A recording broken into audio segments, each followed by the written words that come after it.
Hi folks, and good afternoon.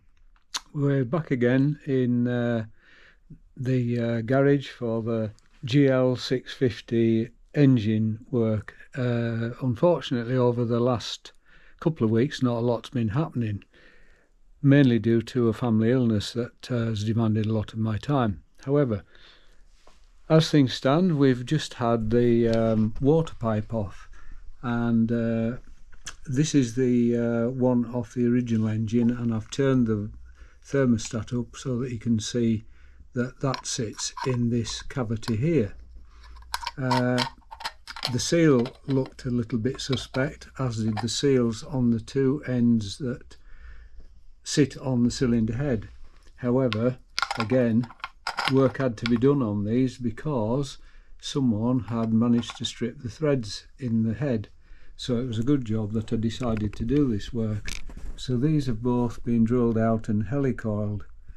Unfortunately, this one suffered damage to the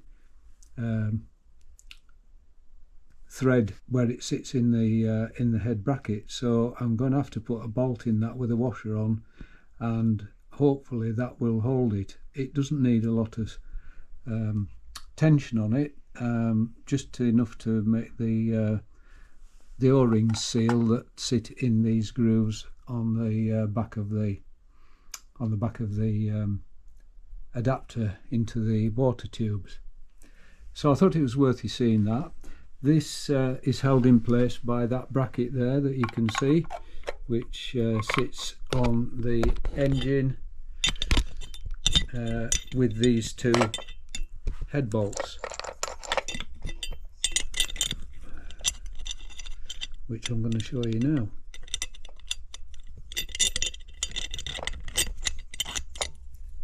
So these will need retorquing to the correct values when I stick this back together again.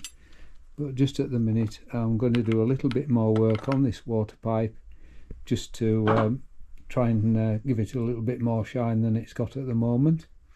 New O-rings, which I've managed to source locally, I've checked them and they will be fine. But I did think it was worth just giving you a little bit of a background to this particular motorcycle.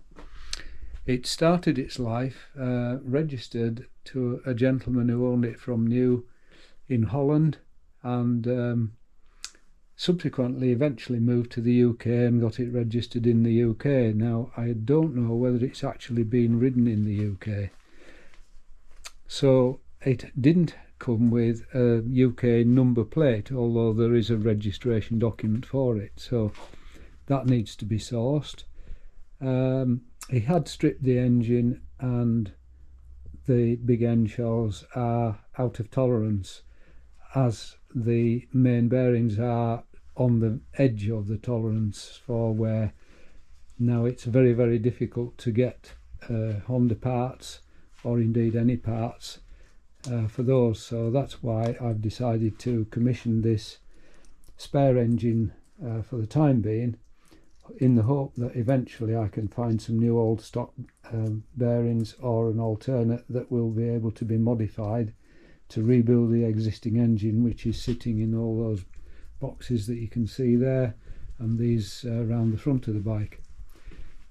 I did do a little bit of work the other day on this this little screen, or big screen really.